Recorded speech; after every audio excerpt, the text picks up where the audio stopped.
Omega's importance to the Emperor has been confirmed, but there are clues that indicate something far greater is at play. You are a vital piece to our work here. With the end of the season and the show fast approaching, the clock's ticking to wrap the story up. So grab your blasters and get ready, because there's far more to this little clone than meets the eye. As expected.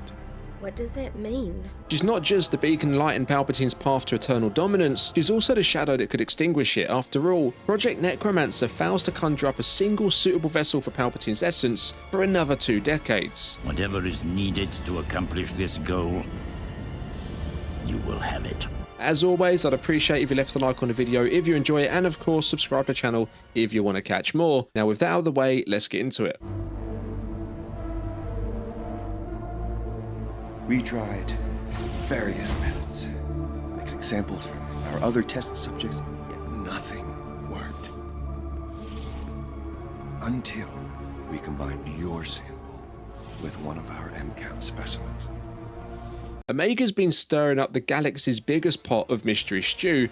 She's a clone with a twist. Her blood is like the Force's favourite cocktail, able to bind those elusive M-counts. While the Empire's been trying to play God, creating clones like they're going out of style, Omega stands out. She's got this unique ability to hold on to M-counts, which is unheard of in the cloning world. Even Dr. Hemlock's been scratching his head, because let's face it, M-counts are tougher to hold on to than sand on a windy Tatooine day. Palpatine's got his eyes on the prize with Project Necromancer, and no, it's not your latest fantasy RPG. He's looking to cheat death, and for that he needs a clone that won't say no to an M-count makeover. But here's where things get a little tricky. M-counts aren't just jumping into any clone body, they're pretty picky themselves, and the Empire's clone bodies are getting rejected faster than a droid in a cantina. So why is Omega the belle of the ball? Her blood might just be the key to making those M-counts stick. The Empire's not just after her for a charming wit, she's the missing piece to Palpatine's immortality puzzle. The young clone's blood is the only binder that's proven to be compatible with their DNA to recreate their M-count levels. But let's hit the brakes for a second and ponder this. If Omega's just another clone, shouldn't she be a carbon copy of the rest? Well, Season 3's been leaving us breadcrumbs, and it turns out Nala Se's been more secretive than we initially thought. She's been tossing Omega's blood samples like they're bad leftovers, keeping her secret recipe out of the Empire's hands. But when Palpatine popped in for a surprise inspection, the cat, or should I say the clone, was out the bag. This revelation opens up a whole new can of worms. Were the Kaminoans ahead of their time, tinkering with Force-sensitive clones before Palpatine even had an empire? What other secrets were hiding in those watery depths? Only time will tell, but one thing's for sure, Omega's blood is special, and the Empire sure knows it now. So we need to tackle the big M-counts, and trust me, it's not as simple as a high count equals high power. We've got Sarge Ventress schooling us on the subjects. Everyone's got them, but it's all about the levels. Think of Anakin Skywalker, the chosen one, with his M-count off the charts at over 20,000. The reading is off the chart. Over 20,000. Even Master Yoda doesn't have a midichlorian count that high. No Jedi has. Then you've got your average Jedi hovering at around 4,000 to 5,000. It's like the Force's own leaderboard. Now, George Lucas once said tapping into the Force is open to anyone, but it's like trying to walk on hot coals. It takes more than just a high M count. It takes dedication. Basically, M counts are the gateway to accessing the Force rather than being the Force itself. That's why Palpatine can't just essence transfer into one of his aides or a ravishing young fellow going about his day on Coruscant. Their bodies would simply crumble trying to contain his immense power. Now, this is where Project Necromancer enters the mix. Not your everyday science project. It's all about finding the perfect vessel for Palpatine's essence, and guess what? Season 3 has been dropping hints like a clumsy droid drops plates.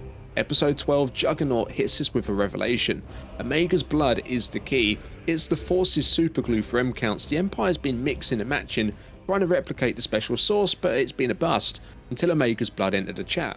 Now, Nala Se tried to keep it under wraps, but Emery's nosy nature uncovered the secret. Now, with Omega's blood in play at Mount Tantis, the Empire might have just cracked the code. They've been after a clone that can handle the M-count transfer without a downgrade, and folks, it looks like they've hit the jackpot. So what does this mean for our heroes? It's a game changer. The Empire's on the brink of a breakthrough, and if you listen closely, Hemlock seems to confirm he's already had one. Yet nothing worked until we combined your sample with one of our M-count specimens. Now, this doesn't mean we can expect any crazy Force-sensitive clones to appear this season, at least I don't think so. M-counts, as the cool kids are calling them these days, are more than just a number. They're the gateway to the Force, and not just anyone can swing a lightsaber or mind trick their way out of a tight spot. It takes a special kind of training, the kind you can't get at your local Imperial Academy. Now, Omega's been a wild card from the start, but Season 3 of The Bad Batch is tossing in twists left, right and centre. With her blood being the midichlorian glue, it's looking like the Kaminoans might have been playing a deeper game than we thought, and who better to stir the pot than Asajj Ventress herself, the ex-Sith assassin with a PhD in Force knowledge. Ventress's arrival brought more than just her charming personality. Stop smiling. It's unsettling. No, but really, she brought questions about Omega's connection to the Force, despite her tests showing a negative. Whispers of deceit are in the air. Could Omega be the key to the Force after all? Her bond with nature and creatures like Batcher hint at a hidden potential. Imagine the seismic shift in the storyline if Omega's got a higher M count than your average galactic citizen. It wouldn't only completely change the game for the Bad Batch, it would also set the stage for potentially the next big animated adventure. Ventress's cryptic warning about Omega's future echoes the path Grogu took with Luke Skywalker. If she is Force sensitive, she'd need to be taken for proper training. Could Omega be destined for a similar journey? If Omega's Force sensitive, it's not just a plot twist, it's a legacy in the making. Ventress's connection to Omega could be the foreshadowing we didn't know we needed, hinting at a mentor-apprentice relationship that could define the next chapter in the Star Wars saga, and with Ventress confirmed to stick around post-season 3, the stars are aligning for a story that could go down as one of the Star Wars greats. But before we blast way ahead of ourselves, let's circle back to the Heart of Darkness itself, Mount Tantiss. The secret Imperial base is more than just a scenic spot on Wayland, it's the epicenter of Project Necromancer and Palpatine's twisted vision for eternal rule. But here's the million-credit question. Now Omega's being held captive there, how does one escape from a place that's off the Imperial grid? For Omega and Clone Force 99, it's not just about finding Tantiss, it's about unraveling the mystery that Dr. Hemlock unwittingly stepped into by bringing Omega into the vault. And this is your new home. Omega's blood is the key that the Empire believes will unlock their cloning conundrum, but what if Omega is more than just the glue that holds the recipe together? What if she's already one with the Force, with neither her nor the Empire knowing it yet? Let's face it, if the Kaminoans really designed Omega for this purpose, surely they'd want to test their theory out to see if it worked.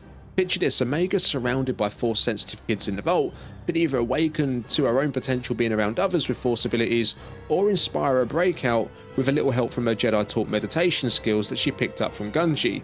Hemlock's already told us these kids have high M count levels, so they're naturally more attuned than, let's say, someone like Sabine Wren and Ahsoka. Either way, the Empire might have just set the stage for their own downfall. As we gear up to say goodbye to the Bad Batch, remember the dark times are just beginning, the Empire's cruel quest for control rages on, but so does the spirit of resistance.